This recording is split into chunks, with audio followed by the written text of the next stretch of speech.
Boris, you have a lot of steamy scenes in this film with Sharon.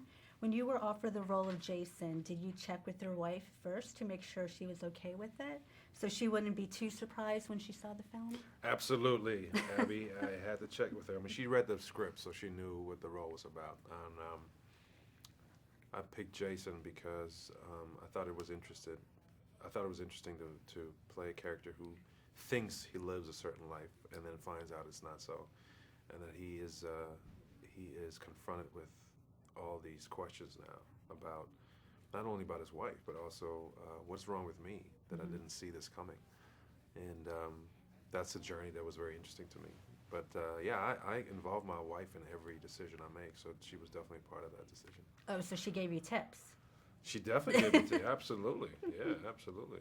Has she seen the film? She saw the film, yes. And what did she say? There was a moment in the movie where she turned to me, and I believe she punched me in the side of my neck. I don't know. I don't remember. But yeah, it's tough to see for a spouse, I'm sure.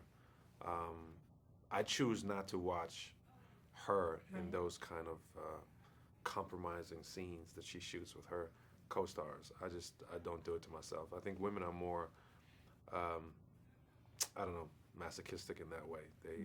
They want to see it, but they don't. But then they're gonna see it, and then they punish you for seeing it. Right. So it's a little weird. But yeah, it's a tough movie to watch as a spouse. But you know, it's a subject matter. It's part of the story, and Billy Woodruff did a great job. Doing it justice without being cheesy, you know, because there's a thin line between being cheesy and keeping that creative integrity. Now, you have a very affordable clothing line with your brother. Mm-hmm. Did any of those make it into the film? Absolutely. Everything I wear in the film, all the suits and the shirts came all from World of Alpha. Really? Just like this shirt. So today, too? And these jeans, yes. Well, you're a good spokesperson for it. Oh, thank you. Now, towards the end of the film, you say to your wife, "You're a lying, cheating whore." Obviously. No, I didn't say that, Abby. Oh, yes, you did. No, I didn't.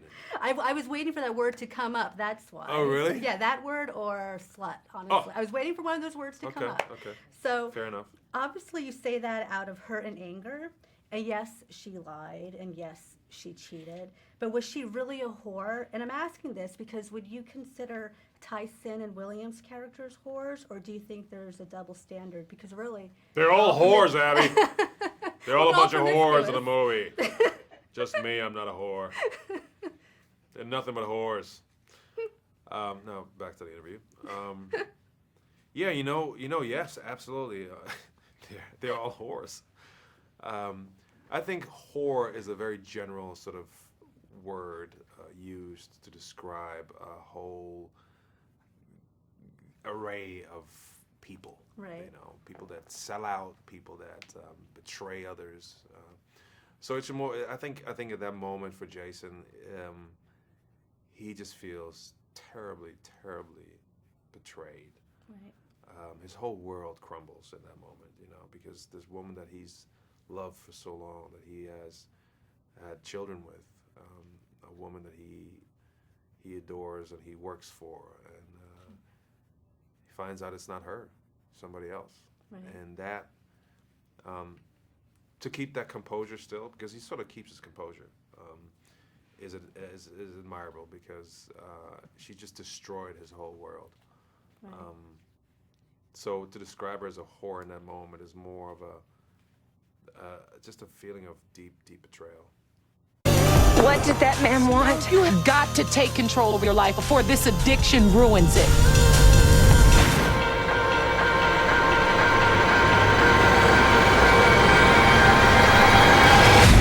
Tasha, I think a lot of people are going to be confused after they see you in this film, since they know you as Angela, the loud, abrasive character from the Tyler Perry movies, which you do so well. But in this film, you play Dr. Spencer, who's a cool, calm, and collected. The thing you both characters have in common is that you're still trying to tell people what to do. Which character do you identify with more, or do you prefer? I got to tell you, I wanted to do this movie because Billy and Paul Hall and Lionsgate was giving me an opportunity to play something different. Right. So I really enjoyed it, and I would say that that's a direction that I would love to be able to go down. I love the voice of this character. I love the sensibility of this character. I would love to explore her even more, and possibly what her addictions could possibly be. Oh, do you have anything in mind what her addiction I don't could know. be? I Since don't she's know. a therapist? You know, she could have her own sex addiction. She could have a drug addiction. She could have, all kinds of addictions. Who knows? Some therapists, they have their problems too. Oh, yes. Now, your character diagnoses Zoe with an addiction to sex. But what about Tyson and William's characters? Very often, promiscuous women are called slutty, while promiscuous men are not sluts, but just being men. Do you think there's a double standard? I just think that a lot of things just go misdiagnosed or undiagnosed. Like, of course, if you were to look into the psyche of those characters, they would probably more than likely have some sort of mental illness, If they had gotten in a room with Marcella, I'm sure she would have diagnosed both of them with something. And I don't think that there's necessarily a double standard. I mean, we're dealing with addiction here. Right. It's mental illness. And a lot of times I feel like there's a double standard with men. I mean, they call every man bipolar, when you think about some of the experiences that we've seen certain men have. But guess what?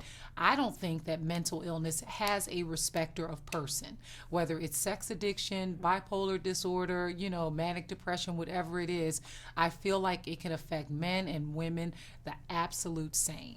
Okay. And just with Zoe, I feel like Zane did a great job exploring the life of a woman that's dealing with sex addiction. A lot of times we see the man's story when it comes to, sexual experiences and things like that. But I love that this movie is showing the story of this woman that has a family, has children, has a great job, and dealing with this kind of subject matter. And it's done in a very tasteful and entertaining way. And I loved the wardrobe, by the way. Fabulous. It was fabulous. Fabulous. I was very envious of that. Yes, yes. What other projects are you working on? Well, I just finished directing a movie about mental illness, about a young black man with bipolar disorder called Boxed In. And I also am in the process of recurring on Lee Daniels' Empire, which I love and I'm happy about,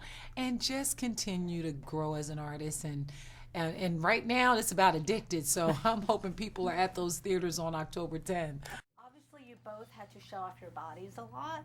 Did either of you get into a workout regimen to get into shape for your roles, or you just always look like this? We were both born like this. Yes, yeah, we just fell out of the womb like this.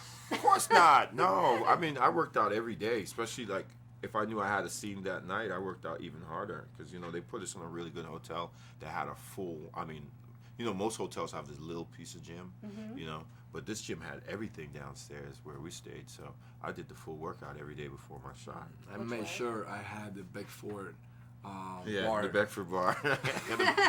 We were pumping out. That's it. Well, I think the guys would like to know what kind of workouts did you do? And did you have a diet plan as well? Well, he's a foodie, and I'm not really a foodie. So I only ate to maintain myself through the film, but I pretty much eat like fish and hardly no carbs. So I eat I'm more a vegetable and fish kind of guy. So it was easy for me really, and then having to go to work and see guys like him. So you had to like, oh man, I need to go run some more. So you go run some more and come back. So it was pretty much well worked out for me personally. Well, if you're going to cheat on Boris, you have to. I mean him. Yeah. God. Yeah. Look at this. It's like I thought I was in shape until I saw these two guys, man. I'm like, we all were looking at each other like, okay, I know what I got to do. So were you in competition the movie with was each more other? than that. I don't know if we were in competition, but when it came to Sharon Lil's character, we were in competition to get her. Right. Everybody was. We were actually. I remember one day we were joking around that we all had a piece of that. Yeah. But in the movie. Right. Yeah.